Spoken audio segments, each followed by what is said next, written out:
Oke, Assalamualaikum warahmatullahi wabarakatuh. Saya Iwan Bayu Arya dengan NIM 21.11.4092. Kali ini saya akan menjelaskan tentang evolusi komputer dan perkembangan arsitektur komputer.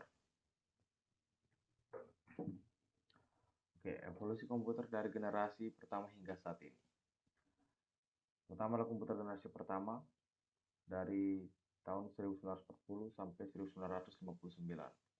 Kemudian ada generasi kedua dari 1959 sampai 1964. Kemudian komputer generasi ketiga pada tahun 1964 sampai 1970, komputer generasi kelima pada tahun 1970 sampai 1980, komputer generasi kelima itu tahun 1980 sampai sekarang.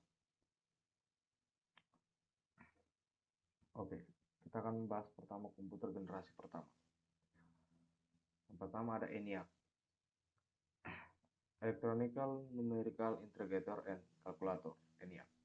Merupakan generasi pertama komputer digital elektronik yang digunakan untuk kebutuhan umum. Piagam proposal ENIAC dirancang pada tahun 1942 dan mulai dibuat pada tahun 1943 oleh Dr. John W. Mousley dan John Presper Ecker di Moore School of Electrical Engineering atau University of Pennsylvania dan baru selesai pada tahun 1946. Selanjutnya ada mesin Von Neumann. Mesin ini dikembangkan mulai tahun 1945 dan memberikan gagasan sebagai store program konsep, yaitu sebuah konsep untuk mempermudah proses program agar dapat direpresentasikan dalam bentuk yang cocok untuk menyimpan dalam memori untuk semua data. Selanjutnya ada komputer komersial pertama. Pada pertengahan tahun 1950, Univac mengalami kemajuan dalam beberapa aspek pemrograman tingkat lanjut, sehingga merupakan komputer general purpose pertama yang didesain untuk menggunakan angka dan huruf dan menggunakan pita magnetik sebagai media input dan outputnya. Inilah yang dikatakan sebagai kelahiran industri komputer yang didominasi oleh perusahaan IBM dan Sperry. Komputer Univac pertama kali digunakan untuk keperluan kalkulasi sensus di Amerika Serikat pada tahun 1951 dan dioperasikan sampai tahun 1963. Oke, selanjutnya komputer generasi kedua. Univac 3. Dibanding dengan tabung, teknologi transistor jauh lebih efisien sebagai switch dan dapat diperkecil ke skala mikroskopik.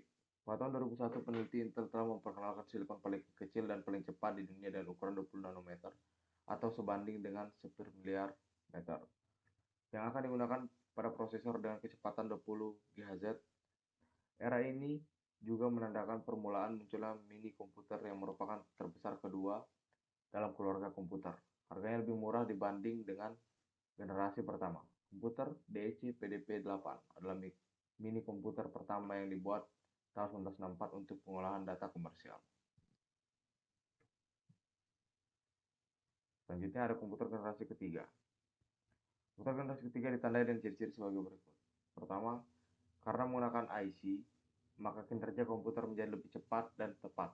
Kecepatannya hampir 10.000 kali lebih cepat dari komputer generasi pertama. Kedua, peningkatan dari sisi software. Ketiga, kapasitas memori lebih besar dan dapat menyimpan ratusan ribu karakter. Keempat, menggunakan media penyimpanan luar disket magnetik yang sifat pengaksesannya datanya dapat diakses secara acak dengan kapasitas besar atau jutaan karakter. Yang terakhir, penggunaan listrik lebih hemat. Kita lanjut ke komputer generasi keempat.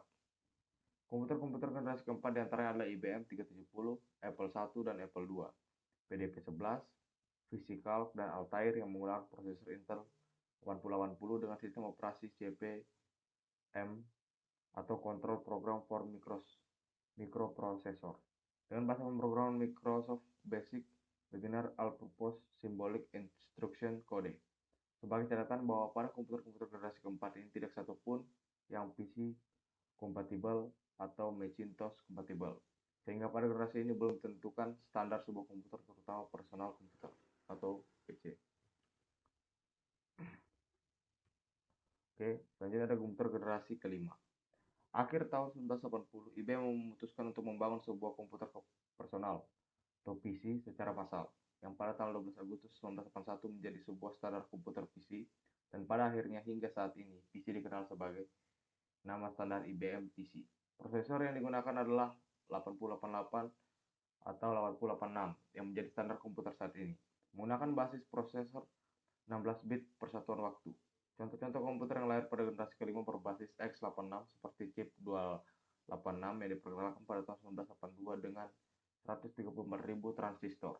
Kemudian chip 386 pada tahun 1983 dengan 275.000 transistor. Sedangkan chip 486 diperkenalkan tahun 1989 yang memiliki 1,2 juta transistor. Selanjutnya, pada tahun 1993 Intel memperkenalkan keluarga prosesor 586 yang disebut Pentium 1 dengan jumlah transistor 3,1 juta untuk melakukan 90 MIPS atau million instruction per second. Kemudian dilanjutkan pada generasi berikutnya yaitu Pentium 2, 3, dan 4. Oke, selanjutnya kita akan membahas tentang perkembangan arsitektur komputer. Yang pertama yaitu arsitektur Von Neumann. Arsitektur Von Neumann atau mesin Von Neumann adalah arsitektur yang diciptakan oleh John von Neumann pada tahun 1903 sampai 1957. Arsitektur ini digunakan oleh hampir semua komputer saat ini. Arsitektur von Neumann menggambarkan komputer dengan 4 bagian utama, yaitu unit aritmatika dan logis atau ALU, unit kontrol, memori, dan alat masukan dan hasil, atau secara kolektif dinamakan I/O. Bagian ini digunakan oleh berkas kawat atau bus. Selanjutnya ada arsitektur RISC. RISC singkatan dari Reduced Instruction Set Computer, merupakan bagian dari arsitektur mikroprosesor berbentuk kecil dan berfungsi untuk mengeset instruksi dalam komunikasi di antara arsitektur yang lainnya. Reduced Instruction Set Computing atau RISC atau komputasi set instruksi yang disederhanakan pertama kali digagas oleh John Schottky, peneliti dari IBM di Yorktown, New York pada tahun 1974 saat ia membuktikan bahwa sekitar 20% instruksi pada sebuah prosesor ternyata menangani sekitar 80% dari keseluruhan kerjanya. Komputer pertama yang menggunakan konsep RISC ini adalah IBM PC XT pada era 1980-an. Istilah RISC sendiri pertama kali dipopulerkan oleh David Peterson, pengajar pada University of California di Berkeley. Yang berikut ada arsitektur CISC, Complex Instruction Set Computing atau Complex Instruction Set Computer, CISC. Kumpulan instruksi komputasi kompleks adalah sebuah arsitektur dari set instruksi di mana sebuah sistem instruksi akan menjalankan beberapa operasi tingkat rendah, seperti pengembalian dalam memori, operasi aritmatika, dan penyimpanan ke dalam memori. Semuanya sekaligus hanya di dalam sebuah instruksi.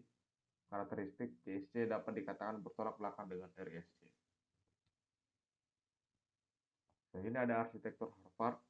Arsitektur Harvard menggunakan memori terpisah untuk program dan data dengan alamat dan bus data yang berdiri sendiri. Karena dua perbedaan aliran dan data, maka tidak diperlukan multiplexing alamat dan bus data. Arsitektur ini tidak hanya didukung dengan bus paralel untuk alamat dan data, tetapi juga menyediakan organisasi internal yang berbeda sedemikian rupa instruksi yang dapat diambil dan dikodekan ketika dan data, tetapi juga menyediakan organisasi internal yang berbeda sedemikian rupa bus data bisa saja memiliki ukuran yang berbeda dari bus alamat. Oke, selanjutnya ada arsitektur Blue Gene. Blue Gene adalah sebuah arsitektur komputer yang dirancang untuk menciptakan beberapa superkomputer generasi berikut, yang dirancang untuk mencapai kecepatan operasi petaflop atau 1 peta sama dengan 10^15, dan pada 2005 telah mencapai kecepatan lebih dari 100 teraflop. Blue Gene merupakan proyek antara Departemen Energi Amerika Serikat atau yang membiayai proyek ini, industri, IBM, dan kalangan akademi. Ada 5 proyek Blue Gene dalam pengembangan saat ini, diantaranya adalah Blue Gene L, Blue Gene C, dan Blue Gene P. Oke, mungkin saja saya bisa jelaskan, kurang lebihnya saya mohon maaf. Terima kasih dan wassalamualaikum warahmatullahi wabarakatuh.